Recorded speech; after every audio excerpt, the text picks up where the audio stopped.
Alors bonjour à tous. Aujourd'hui, je suis en compagnie de Samuel Méthode-Laflamme, directeur général de Courant culturel Rocher-Percé. Bonjour. Bonjour. Ça va bien? Ben oui, très bien, et toi? Oui, très bien, merci. Donc, on va parler d'un appel à projet que vous avez lancé récemment, mais avant, vu que, bon, il y a eu l'annonce du gouvernement hier, c'est-à-dire le 18 mai, je voulais savoir comment ça s'annonce cet été pour Courant culturel.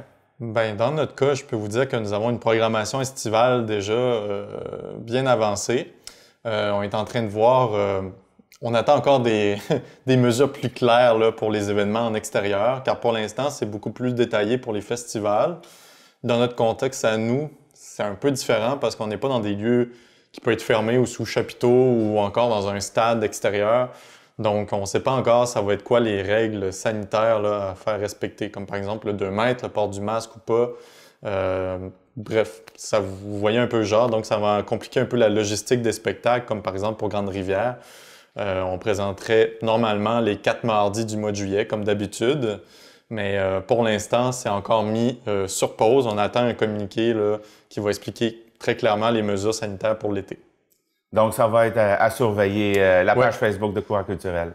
Puis même de la municipalité, on va savoir dans les prochains jours, d'après moi, là, si la municipalité et nous, on va de l'avant pour la présentation des spectacles ou non. C'est vraiment juste une question de logistique et de capacité en ressources humaines là, qu'on doit s'assurer qu'on l'a. OK. Donc, un appel à projet artistique, vous avez lancé ça récemment. Parlez-moi ça un peu. Dans le fond, ce projet-là, vous l'avez commencé ça quand? Ben, en fait, ce projet est en réflexion depuis 2017. Donc, ça va faire bientôt 3-4 ans là, qu'on travaille sur les inventaires patrimoniaux de la MRC Rocher-Percé, en lien avec son entente de développement culturel, qui est un programme financier avec le ministère de la Culture et la MRC. Donc, on avait entamé déjà le premier inventaire qui était sur le patrimoine immatériel. C'est tout le savoir-faire qu'on peut inventorier. Comme par exemple, on a 5 éléments qui ont été inventoriés par l'historien Jean-Marie Thibault. Puis je peux vous donner un exemple au niveau du savoir-faire immatériel qu'on a ciblé. C'était la création des petits bateaux miniatures, comme qu'on voit à Newport. On a toujours un monsieur qui nous fait un signe 2 piastres de la main ou 5 piastres, à arrêter puis acheter un petit bateau. Donc, c'est un savoir-faire artisanal qui date des années 40-60, très en vogue dans la région, parce que les gens ne travaillaient pas l'hiver, donc faisaient les petits bateaux, et l'été, les revendaient pour faire des sous. C'était un moyen de subsistance pour les familles, en plus de la pêche. Donc, c'est un savoir-faire qui se perd, puis on tenait à l'inventorier puis à le préserver. Là, on a fait 2 autres inventaires, qui est l'inventaire du patrimoine bâti puis l'inventaire des personnages historiques. Avec ces 3 inventaires-là, on devait arriver en 2020 avec une exposition. Contexte COVID, ça empêchait notre historien de faire certaines recherches plus terrain auprès des familles qui étaient ciblées pour les personnages historiques ou auprès des bâtiments, donc rencontrer certaines personnes clés pour donner de l'information. Ce qui fait qu'on a pris du retard au niveau de la conception, la réalisation de nos inventaires. Et donc, on a retravaillé le concept d'exposition, puis on s'est dit pour l'année d'extension COVID que nous avons eue, qui soit l'année 2021, on va aller vers un appel à projet. Ce qui fait qu'on a un délai très court pour l'appel, dû au fait qu'on a eu du retard COVID et en plus, c'est une entente qui se termine en 2020 normalement, puis que là, on a eu une extension exceptionnelle du ministère de la Culture pour la terminer en 2021. Donc, pourquoi l'appel à projet? C'est qu'on souhaitait mettre en valeur nos inventaires patrimoniaux d'une manière audacieuse, différente. On ne voulait pas juste des panneaux d'interprétation ou tout simplement un guide. Donc, c'est une première action de valorisation du patrimoine sur notre territoire, via la MRC, je veux dire. Et cet appel à projet-là va permettre à un artiste ou un collectif d'artistes de créer une œuvre qui va avoir un élément distinctif par ville. Donc, 5 éléments ou plus, c'est à la discrétion de l'artiste ou du collectif d'artistes qui va créer le polyptyque. Donc, qu'est-ce que c'est un polyptyque? C'est 5 œuvres mises ensemble qui représentent une œuvre. Ça date de l'époque médiévale. On voyait ça surtout pour les fresques religieuses ou les œuvres à caractère sacré, souvent. Donc, on pouvait voir plusieurs saints ou plusieurs scènes de la Bible via le polyptyque. Dans notre contexte à nous, on trouvait ça très intéressant de créer une œuvre globale qui pourrait se déconstruire, se séparer, pour aller se promener dans les milieux de vie, notre MRC, dans les municipalités, en fait, où est-ce qu'il y a des éléments qui sont mis en valeur. Comme par exemple, pour vous donner une idée beaucoup plus concrète, un des tableaux du polyptyque, mettons qu'il y en a 5, qui représenterait Grande-Rivière, on aurait soit la famille Mauger, soit l'école des pêches et de l'aquaculture, soit la pêche ou le crabe de Pâques, par exemple, qui sont 3 éléments de nos inventaires. Donc, vous voyez un peu le jeu. Donc, l'artiste pourrait décider de mettre en valeur la famille Mauger via un tableau ou encore l'école des pêches.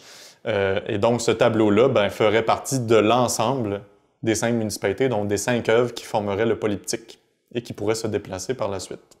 Dans le fond, c'est une œuvre pour chaque ville, qui représente chaque ville. Donc, le polyptyque viendrait représenter la MRC dans son tout. Oui, c'est exactement ça. Puis en plus, ça représente nos inventaires, nos éléments de nos inventaires patrimoniaux.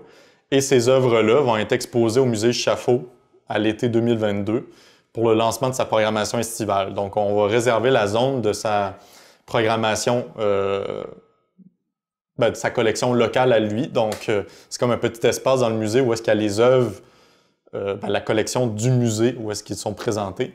Et donc, nous et la MRC, on a loué l'espace pour présenter ce polyptyque-là dans un contexte assez particulier. On est dans un bâtiment patrimonial de notre MRC. On y présente des œuvres à caractère patrimonial. Et en plus, c'est notre premier appel à projet artistique. Donc, on trouvait ça très important de s'associer à un organisme de notre territoire aussi qui œuvre au développement de la culture. Ces œuvres-là, elles doivent être faites comment? C'est-à-dire, est-ce que ça peut être des photos, ça peut être de la peinture, de la sculpture? Excellente question. En fait, ça peut être tout ça ensemble, dans le sens qu'un tableau pourrait être de la peinture. On pourrait imaginer l'artiste fait un traitement photo numérique avec des photos d'archives des différents éléments de notre inventaire. Ou comme par exemple, quand on pense à l'école des pêches, il pourrait prendre quelques éléments de l'ancienne école des pêches ou de l'actuelle, créer un montage photo numérique et l'imprimer sur un médium différent, comme par exemple, on pourrait dire du bois, du métal ou autre. Et ce tableau-là ferait partie de l'œuvre globale qui représenterait les 5 municipalités. Pardon. Donc, c'est libre à l'artiste de choisir comment il va présenter les éléments, quel médium il va utiliser. Et encore une fois, ça peut être du 2D, donc de l'impression, de la peinture ou autre, mais ça peut être aussi de la sculpture, donc du 3D. Et on peut donc imaginer que ça peut être une installation aussi artistique. Comme par exemple, on peut avoir une sculpture, on peut avoir un tableau, on peut avoir un élément suspendu, bref, tout est possible. On voulait vraiment permettre à l'artiste de créer et d'y laisser toute place à sa créativité. Et l'appel à projet, c'est jusqu'à quand? En fait, on a jusqu'au 11 juin pour déposer sa candidature. Donc, c'est assez simple. On demande un croquis sommaire du projet, un concept, une démarche, un portfolio de l'artiste ou du collectif qui vont déposer leur candidature. C'est sûr que c'est un délai assez serré, mais comme je vous l'ai dit, on est dans la fin de notre année.